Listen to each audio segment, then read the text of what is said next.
unlike most videos, this time I'm going to start with the race replay and instead of just starting with the race summary, so it's a bit easier to understand.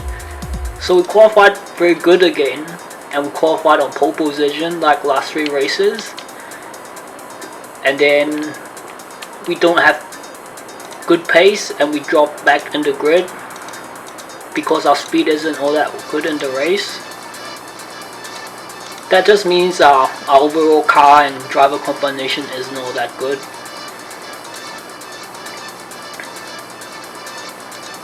And we can see that we dropped a few places from lap 1.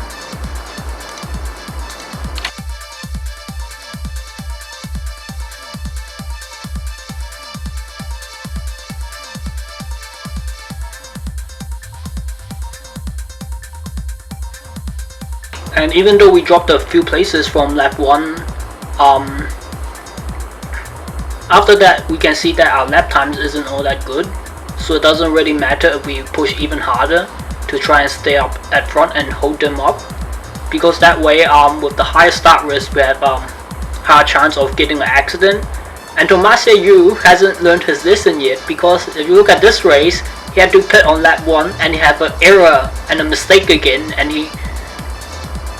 his driver crashed his car and broke something and had to do pits. So that happened to us last time, like 3 races ago at Istanbul, and then Tomasi crashed into us and then we had to do an extra pit stop and we finished very poorly and lost a lot of valuable points. So it's good that he became out of contention and we have less competition this race. I've highlighted all of the drivers that are in contention for winning or doing well in the race. We can see that in the lap times our best lap is like 27.3 and we have the poorest lap time, best lap time out of everyone, while the top drivers are about 25.8 and 26.3. So it's obviously that we didn't have the pace in this race, even though our car was fastest in this race. I took a picture of the race results before this race started. You can see that our qualifying time was top 100 out of 2,700. That's very good.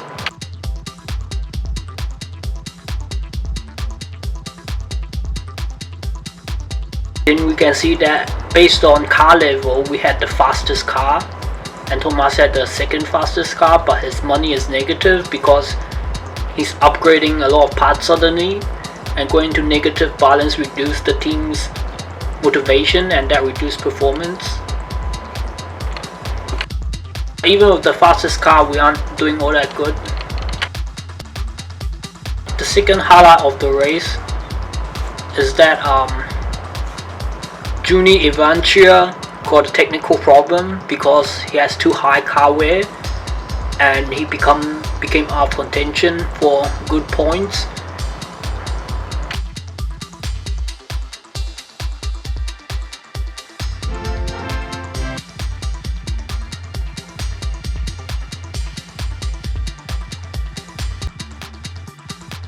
Giovanni has like probably broke a car part or something, and then he had to do a extra pit stop earlier on. If his car wear was too high, then even after the pit stop it will still show up with like a technical problem. And with another person out of contention we were able to finish 5th. But if we look at Tomasi, because he had to do an extra pit stop and every pit stop is worth only about 45 seconds, you can see compared to us he's still 1 minute and 20 seconds slower than us. So we would have beaten everyone, including potentially Giovanni, even if he didn't have the car problem. And I think the people who finished 6th and the places behind us, they ruined their race because they had to do a free stop. Otherwise they could have potentially beaten me easily.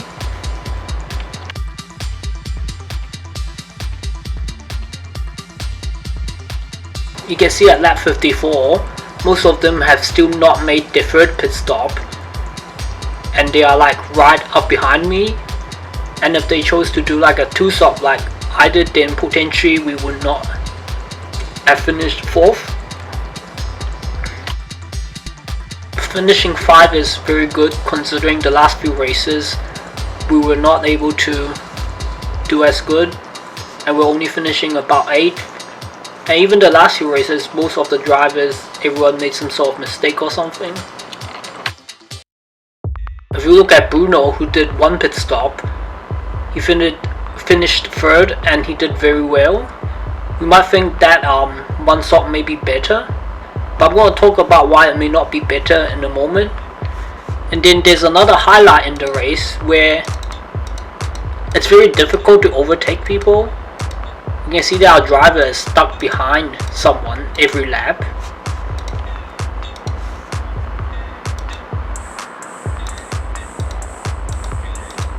So it's very difficult to overtake people in this track. Even though the stats for this circuit state that overtaking it should be normal, not hard or difficult, but in reality it's quite difficult to overtake in the race. You can see that we finished 45 seconds behind first place, and we're happy about the 5th place finish. Then if we look at everyone in the same rookie class as us, you can see that everyone did a 2 and a 3 stop, and there are no people that did 1 stop, which is better than top 40. So you can see this race is 2 stops, and we chose 2 stops and the correct strategy.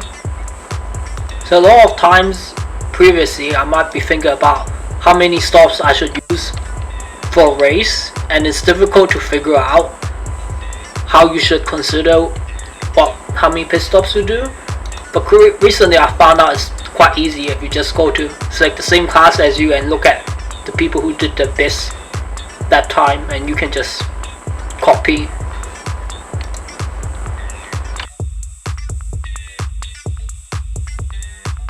You can see that our driver gained a lot of motivation, and that's going to be important for better performance. And the max motivation is 250, and we're getting close. But unfortunately we made a mistake in the race, and that we lost about 3 seconds. Luckily it's only 3 seconds, not a big deal. But we had a big lead over others, about 15 seconds behind the second driver. And we can see there's a lot of overtaking attempts made, and most of them are blocked. So it's not like normal, it's not all that easy. As the official starts to overtake, it's actually difficult.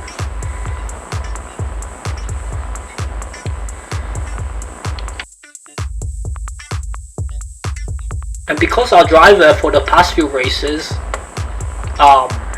he's always making mistakes.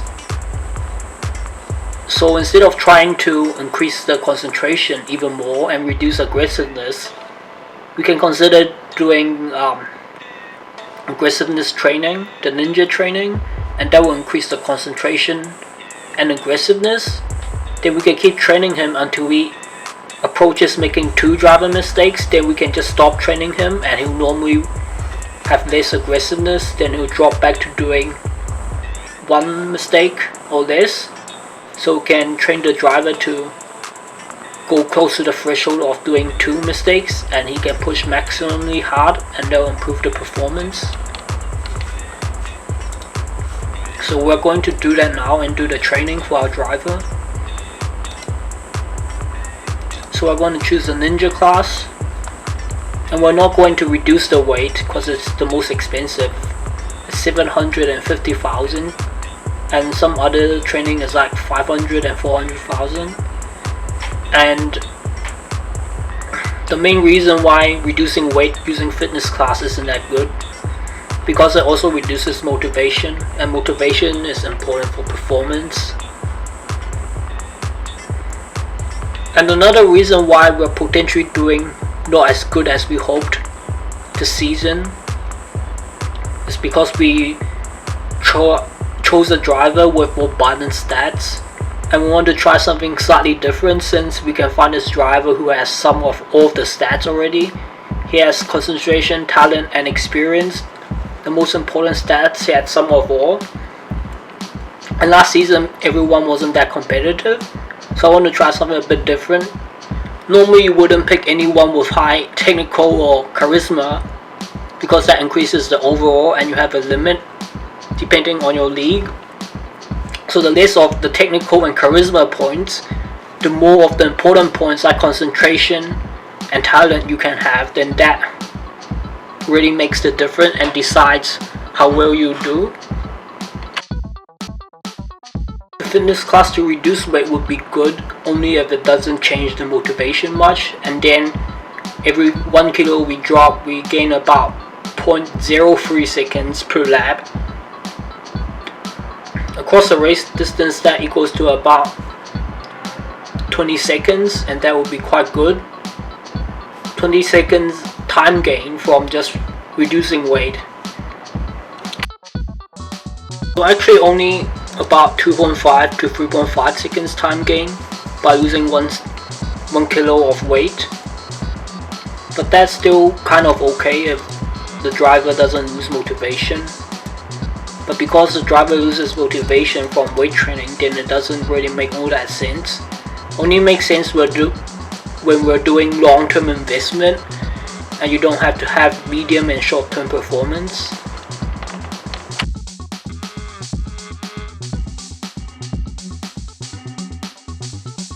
We just did the ninja training and we gained 9 aggressiveness, and we know that from race 1 we had about 8 aggressiveness and he made 2 mistakes, and the main reason was because we made him have some clear and dry risk, so he made 2 mistakes.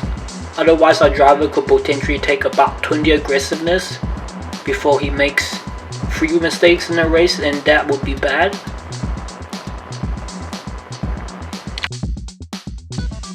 And if we look at the race replay for the first race that we did, we had 35 and 47 risk, and we can see that I recorded that he went off once because the defense was too high and the other one was clear track risk. So that's why we are using 33 and 42 risk, because the defense risk is currently too high. Since we are lacking a bit in performance, we can consider increasing our overtake risk to 37. We know that 47 defense risk is too high and he makes mistakes. And if we increase our overtake risk, that's reasonable. We can see that the sponsor negotiation needs attention, and it's from the increase sponsor again. And we have to reply how popular our driver is. Normally replying high to medium is the optimal solution, unless we are currently in contention and top 4. Otherwise the top option wouldn't be that good. That's why we chose the second one.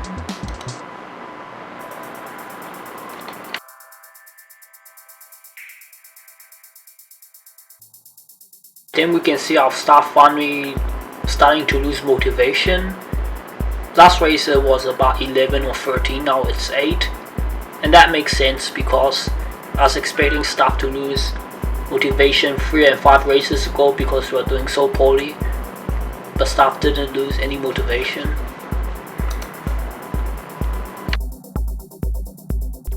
You can see that from the calculator tool.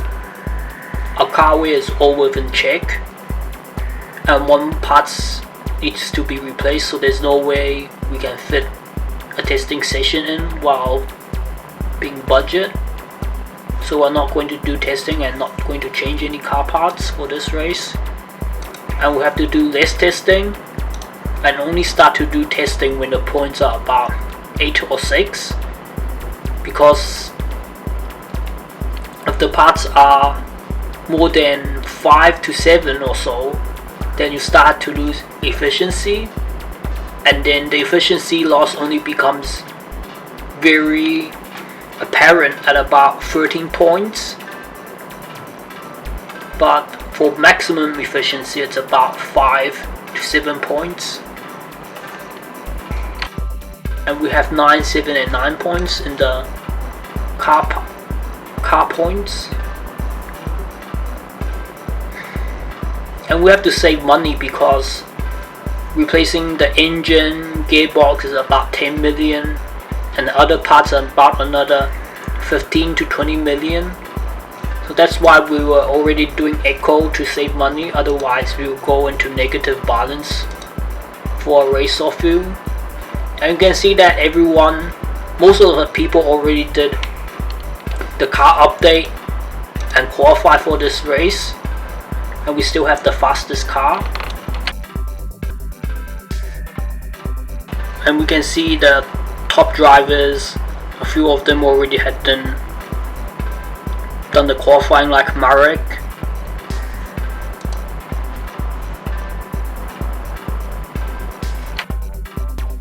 The other reason why we didn't do so well in the last few races is because this bar indicator shows us we're at the top and they have like one bar less, but in reality it's kind of close and everyone has kind of similar car levels. Because the car level indicator isn't fine enough, it looks like a big gap, in reality it's not, because once you cross this gap from 2 to 3, then you don't see the difference in level 3. We chose our driver based off the high experience to reduce the car wear and save money and do better in mid-season. So that's why we're not all that competitive, especially when our car has similar performance. We entered the track characteristics into our calculator tool based on the downforce and tire wear and so, and we see the number is about 1.33 and 1.5 without considering the fuel load.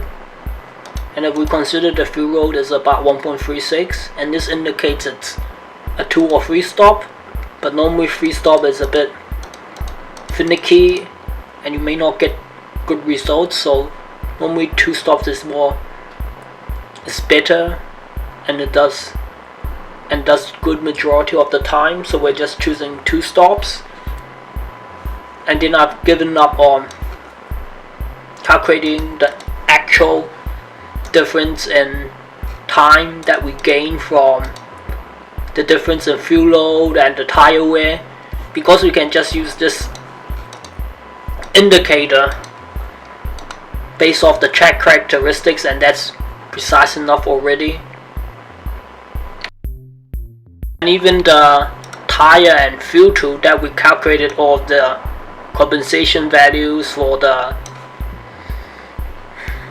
fuel and tire, it's only approximate, and we have to kind of interpolate and do some intuitive change and calculation and only estimate, and it's so time consuming. And then why do all of that difficult stuff when we can just base off the track characteristics, and also based off past results we can just record what others did, the top drivers, and just do the same strategy again. Most tracks, there are 2 tire compounds that have similar performance and results, and as long as we're not using the bad one, then that doesn't matter. Normally it's either 1 or 2 stops or 2 or 3 stops. You can see it's raining in the first qualification. I have to use rain tires. Also already entered the car wear values into a calculator tool, and I already done all of the tire and fuel load. And if we looking at the calculator tool, you can use medium tires and do 2 pits, and a tire wear would be 30% left after 23 laps. And we are going to give 2 extra laps, 3% of the total laps, and then we're going to do 23, 24, 24 laps, and we have the fuel and tire wear values based off the calculator tool. We can see that there's a potential rain in 30 minutes to an hour, but we know that for 20 at 30% chance, it is likely that it wouldn't rain at all, and even if it did, it's probably only 2 or 3 laps, and then it dries up in another 3 to 7 laps. We know that for every lap, if we stay out on dry tires in rain, we lose about 7 to 10 seconds, so we can stay out for 7 or 9 laps before we start to lose time. But if we change our strategy to also accommodate the possibility of rain, then what will happen is that once the rain happens and we do the pit stop, that would ruin the strategy and the fuel load, and we'll potentially have to do an extra pit stop, and then we'll lose even more time. So when the weather changes, you have to pit once to use the rain tires, then you have to pit again to do the dry tires, and that's 2 pit stops. And we know that a pit stop is about 45 seconds and total of 90 seconds. And then because if the strategy changes and it disturbs the fuel load, you might have to use extra fuel to be able to actually complete the entire race without doing extra pit stops. So staying out on the same tires is a good choice. We entered the car setup values, and we're going to do the practice to find the car setup.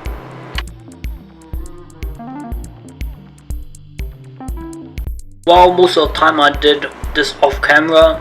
Sometimes you have to check to see how many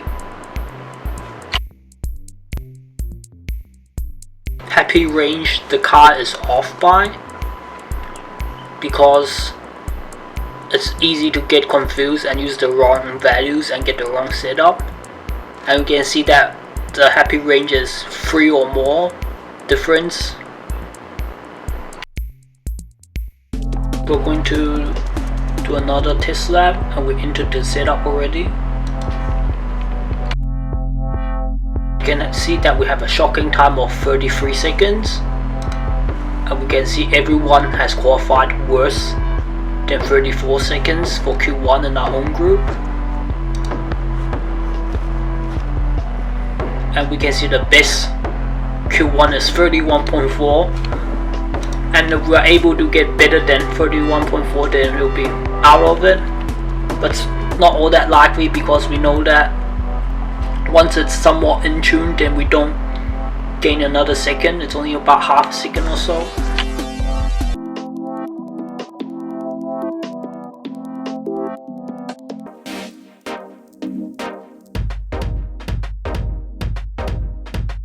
We've calculated and entered the final setup, and we're going to find the wing split, and we're starting from minus 57.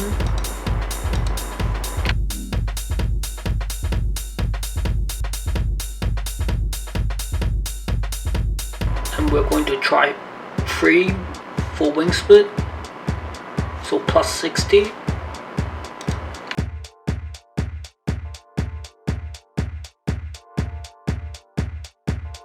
The car has best time on minus 57. We're going to reduce by another 30 and do 87.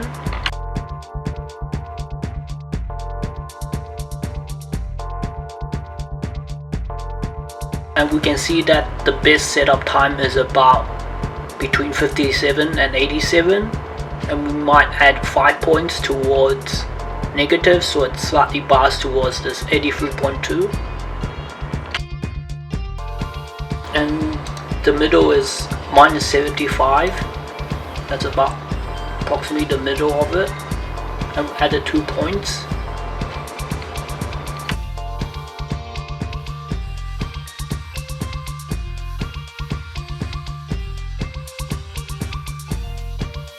We're going to add another minus 3 points, so approach is slightly closer to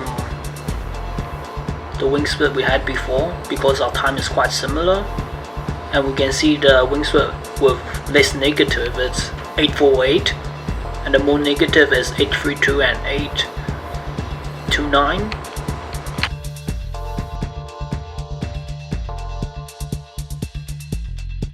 We're going to do Q1. We choose medium to do 2 stops.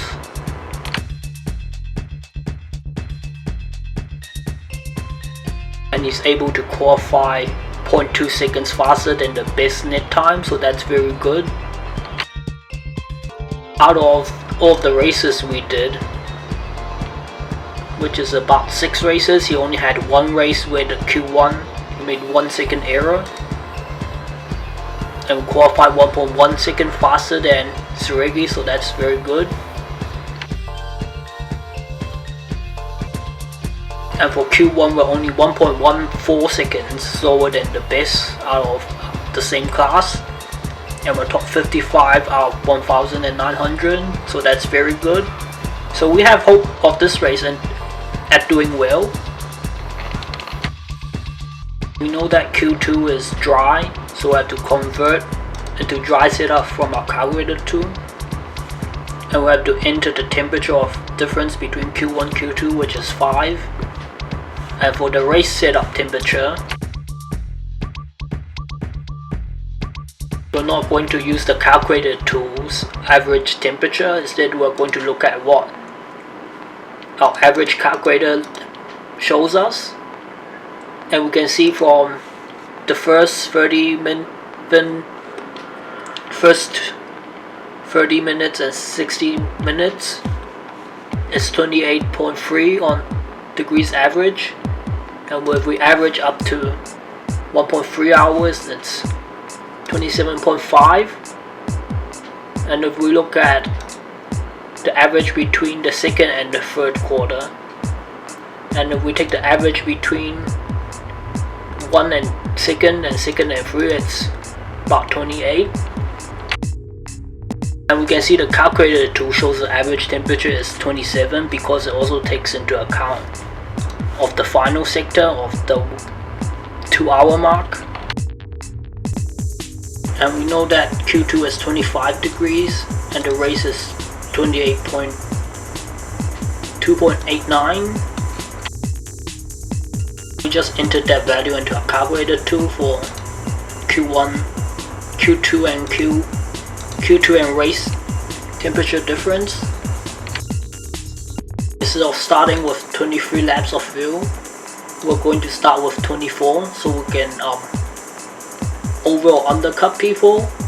And if we look at the official strategy in Formula 1, if you stay out for longer and your tires are faster than the people who just pitted, then you'll gain time. And in this game, at least for rookie and amateur class, staying out with older tires is always faster than having high fuel and just come out of pit stop. So it's always better to do the overcut strategy and pit after the rival. So we're going to do 24 laps first and then do 23 and 24. We know that we need 80 liters of fuel to do 24 laps, and we already entered that into the calculator tool. Also entered the setup based on our calculator and converted from wet to dry.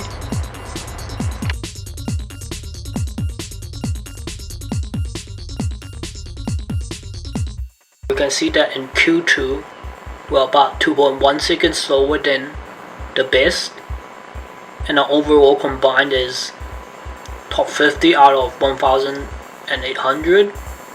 So I think potentially some of these managers are considered doing a free stop. That's why we are 1 second slower in Q2 compared to Q1. We're only about 0.5 and 0.6 seconds faster than 2 of the contenders of race winners. So the qualifying margin isn't all that much. But even if we're 1 second or 2 seconds faster, like in last races, at the race we might do poorly. It looks quite good. If you look at Q1 and Q2 combined, we're like 3 seconds faster than the contenders for race win. But then the only thing that really matters is not the combined values of Q1 Q2, is either Q1 or Q2 you look at the minimum gap between the rivals, and that's all that matters. You can see this track is mostly power and handling, and normally we only do good if it's mostly both power and acceleration based, because our car is currently that. But you can see it's somewhat balanced, so that's why we can qualify quite well. The handling points is only about 6 of power points, so the max difference between power and handling points is only 6, so that's why we're able to also do good in qualifying this race. And we want to increase the overtake risk, and we know that for the first race, the defend risk of 47, he'll make a mistake when defending, and we can try to increase the overtake risk from 35 to 37. You can see based on our race results, in the second race to the current race, we virtually qualified always in the top positions. When qualified, the worst is only 5th position, and it's shameful that we didn't score more points than what we have currently done.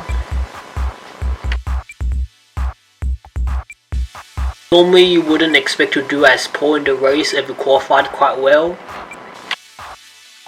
The gap to the 4th rival and promoting is not all that high, 24 versus 9 points, and it's not a push or difficult. We try to look at short and medium term performance only and don't do testing, then we wouldn't have trouble to promote. We know that in race 1 in Singapore, he only went off track once by himself, and we had a clear risk of 6 points, and even with 0 points of clear risk, he still goes off track one time on the past few races. And only during one race he didn't go off, so I think we can increase the dry risk to 3, and we wouldn't go off track more than once, and then we'll gain a lot of time for the higher risk. And we already entered that into the race setup.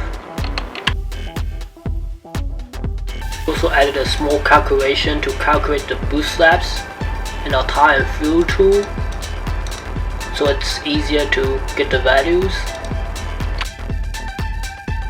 And what we're doing is that we're boosting 3 laps after we changed tires or started the race, and boosting early on is important so the driver can gain information on the track and do better throughout the entire race. But it's not only just about going faster for 3 laps, it also makes him go faster throughout the entire race. We entered the boost laps into our final race results, and we're going to keep our lower starting risk to prevent having an accident at the start. Like this race, Tomasa had an accident and he lost all of his chances to score points. Normally with the higher starting risk, including forcing his way to the front, you wouldn't see much or any accidents, but in recent races we see everyone is having accidents, so we have to lower the start risk. We also set our driver to not pit at all when the weather change, so we can perform our strategy as we discussed, and we finished the race setup. You can see that our finances is also quite good because we have done 3 races or so of eco to save money. And if we look at the top contenders, they have around 25 to 30 million, and we have 10 million, but we have the fastest car.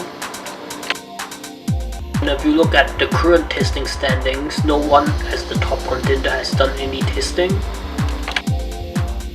And we can see the past standings. No one has done any further testing, and we still have done the max testing laps and gained the most performance through testing. And we can see that for this race we were 25 seconds faster than our teammates, and our teammates who was 25 seconds slower was able to finish 6th, but we're only able to finish 5th even being faster. So potentially there's less competition in his group. And you can see all of the teammates, 3 of them has better best lap times than us, but then they're also using the same strategy. So we can say our driver is good because he has a relatively poor best lap time, but we're able to still do good in the race. But even though we have the fastest car and a good driver, our race pace and results isn't all that good. And if we look at our current qualified teammates for this race, we can see that our Q2 time is 23.1 and our best teammate only did 25, so we crushed them, and it's so much better than their qualifying time. And if you look at Evangelos, who did 24.9, his combined time got him 2nd in the starting grid, and that's a very poor time, so there's not much competition in his group. And we can see in his group he's only 3.5 seconds slower. He gained a few points and he's in good standing of potentially promoting. And then you can see all of the top contenders and top performers have already qualified, and they qualified very slow. And we know that Evangelos, watching the past standing, his results and pace weren't much better than ours, and normally we are faster than him. And we can see that now, since we have stayed in the team for a few races, and depending on your finishing position you gain more contribution points, and currently we have the highest points, we have 21.2, and the second best has 20.4.